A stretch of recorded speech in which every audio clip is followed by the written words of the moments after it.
ရသဗျာပရိနိဗ္ဗာန်ပြုပြီးလို့3 လကျော်ရှိတဲ့အခါမှာအရှင်မဟာကတ္တပအမှုရှိတဲ့ယဟန္တာ900ကပထမသင်္ခါယနာတင်တယ်ပထမသင်္ခါယနာတင်တယ်ဆိုတာအမှန်ကတော့ဗာလဲဆိုရင်ယဟန္တာကြီး900စုပြီးတော့မြတ်စွာဘုရားဟောတော်မူတဲ့တရားတွေအားလုံးကိုစုဆောင်းတယ်စုဆောင်းပြီးတော့စီစစ်တယ်စီစစ်ပြီးတော့မှဒါမြတ်စွာဘုရားဟောတဲ့တရားစစ်မှန်ပြီးလို့ကျင့်တဲ့အခါမှာလက်ခံတယ်အဲ့လိုလက်ခံတဲ့အခါမှာ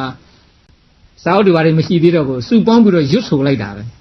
တန်ခါယနာဆိုတာအဲ့ဒီအဓိပ္ပာယ်ရှိတယ်တန်ဆိုတာအတူတကွဂါယနာဆိုတာကရွတ်ဆိုတာယဟန်တာ900အတူတူရွတ်ဆိုလိုက်တဲ့အခါမှာဒီတင်ကြားချက်ဟာမြတ်စွာဘုရားရဲ့တင်ကြားချက်အစစ်မှန်ပဲလို့အဲ့ဒီကောင်ဆယ်ကြီးကလက်ခံလိုက်တာလို့ဆိုရအဲ့ဒီကောင်ဆယ်ပထမသင်္ခါယနာမှာအရှင်မဟာကတ္တပကမေခွန်းထုတ်တယ်အရှင်ဥပါလိကဝီနီးနဲ့ပတ်သက်ပြီးတော့အဖြေပေးရတယ်အရှင်အာနန္ဒာကတုတ်အဘိဓမ္မာနဲ့ပတ်သက်ပြီးတော့အဖြေပေးရတယ်အဲ့လိုအဖြေပေးပြီးတော့အားလုံးကျင့်တတ်ပြီဆိုတော့လက်ခံလိုက်ကြတယ်ပေါ့လေအဲ့လိုလက်ခံတဲ့အခါမှာ classify လုပ်လိုက်နော်ဒါကဝီနီးပိဋကပဲဒါကသုတ်တံပိဋကပဲဒါကအဘိဓမ္မာပိဋကပဲလို့အဲ့လိုသင်ကြားချက်တွေကို3 မျိုး 3 စားခွဲလိုက်ဒါကိုပိဋကလို့ဒါပါဠိလိုခေါ်တယ်အခုအင်္ဂလိပ်လိုက basket လို့သူပြန်တယ်ပါဠိစကားပိဋကဆိုတဲ့ပါဠိစကားကချင်းတောင်းဆိုတဲ့အနဲ့လည်းထွက်တယ်ပြီးတော့သင်ကြားအပ်တဲ့ပရိယနော်သင်ကြားအပ်တဲ့အရာဆိုတဲ့အနဲ့လည်းထွက်တယ်ဒီ2မျိုးအဲ့ဒီမှာတို့ကလွယ်တဲ့ဟာယူလိုက်တာပေါ့လေ basket ဆိုတော့ပြန်တယ်အဲ့ဒါဘာလဲဆိုပိဋက3 ပုံပဲပိဋက3 ပုံကဝီနိပိဋကသုတ်တံပိဋကအဘိဓမ္မာပိဋကဝီနိပိဋကကတော့ယဟန်တို့ယဟန်မိမတို့အတွက်ပေါ့သုတ်တံပိဋကကတော့အားလုံးအတွက်ပေါ့နော်အဘိဓမ္မာပိဋကကတော့အဲ့ဒီတဲ့နည်းနည်းထူးခြားတယ်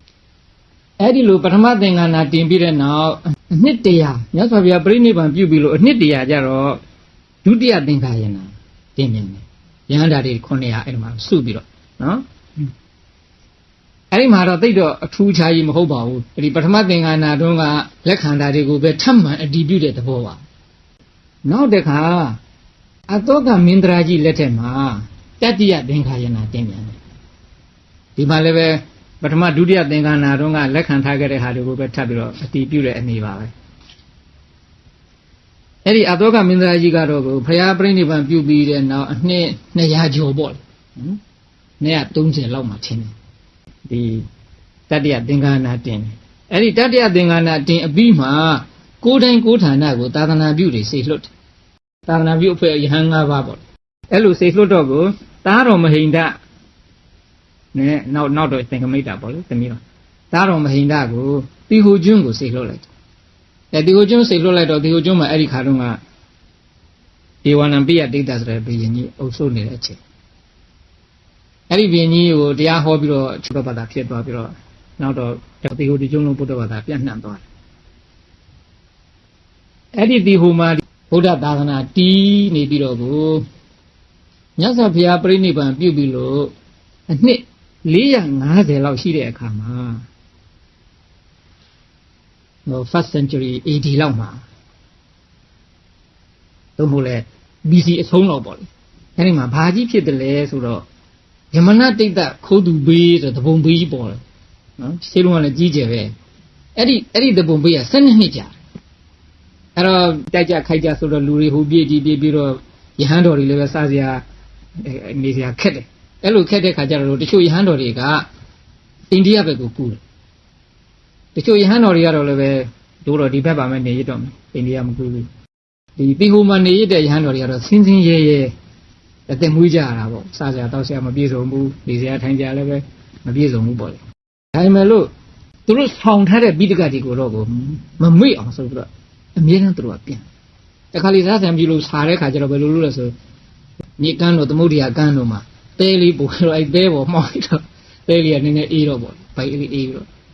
အဲ့လိုပဲပြန်ပြီးတော့ဆောင်ထားကြအဲ့ဒီဘေးကြီးငိမ့်သွားတဲ့ခါကျတော့ကိုအိန္ဒိယပဲပြေးသွားတဲ့ရဟန်းတော်တွေပြန်လာကြတာပေါ့လေဟုတ်လားဒီဟိုမှာငြိမ်းချမ်းရေးဖြစ်ပြီဆိုတော့ပြန်လာကြတဲ့ခါကျတော့တွေ့ရတယ်ဒီမှာကြံရတဲ့ယဟန်နေနဲ့ဟိုသွားတဲ့ယဟန်နေတွေ့တဲ့ခါကျတော့ဒီမှာကြံရတဲ့ယဟန်နေဘယ်လိုပြောတော့ငါရှင်တို့တဲ့တင်တို့ကတော့ဟိုဘက်မှာချမ်းသာနေရထိုင်ရတယ်ပေါ့လေအဲ့တော့ငါရှင်တို့ကတော့မှန်ကန်ပဲရထားလိမ့်မယ်ငါတို့ကတော့ဒီဘက်မှာဆင်းရဲနေရတာဆိုတော့မတော်တဆချိုးယွင်းတာတွေဖြစ်ချင်လည်းဖြစ်လိမ့် အဲ့တော့ငါတို့တိုက်ဆိုင်ကြည့်ရအောင်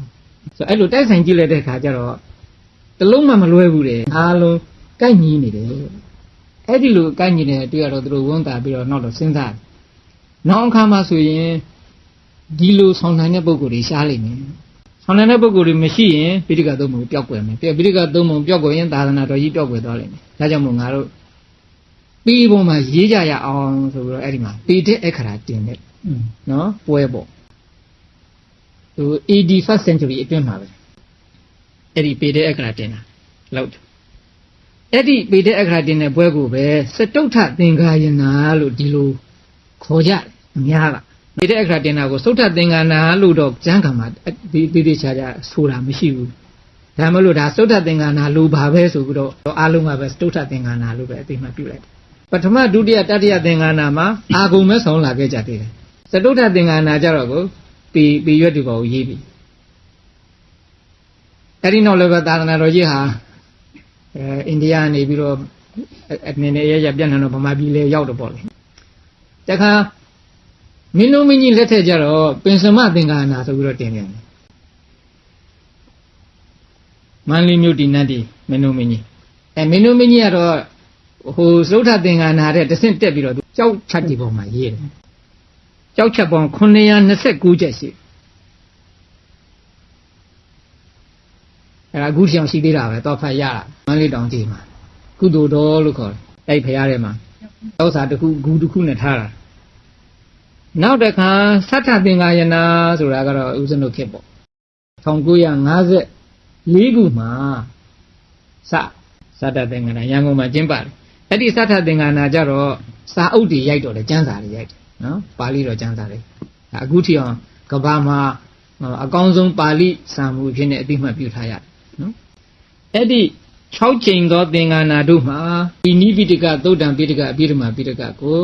အတည်ပြုလက်ခံထားခဲ့ကြတယ်ဒါကြောင့်မို့ဒီအခုတွေ့နေရတဲ့ပိဋကတော်တွေဟာနောက်မှဟိုလူကရေးဒီလူကရေးဟိုလူကထက်ဒီလူကထက်ဒါမျိုးတွေမဟုတ်ဘူးမြတ်စွာဘုရားရဲ့နှုတ်ကပတ်တော်ကိုအရှင်အာနန္ဒာနဲ့အရှင်ဥပါလိကဆောင်းထားတယ်သူတို့ကတဆင့်ပထမသင်္ကန်းနာမှာရန်တော်တွေအားလုံးကိုအတိပေးတယ်အဲ့ဒါအားလုံးလက်ခံပြီးတော့အစဉ်စဉ်ဆောင်းလာခဲ့ကြလို့ယခုထိအောင်ရှိတယ်ဒါကြောင့်မို့ခုထိအောင်ရှိနေတဲ့ဝိနည်းသုတ်တံပိဋကမှာဆိုတဲ့ပိဋကတွေဟာမြတ်စွာဘုရားကိုယ်တော်တိုင်ဟောကြားထားတဲ့ပိဋကတွေ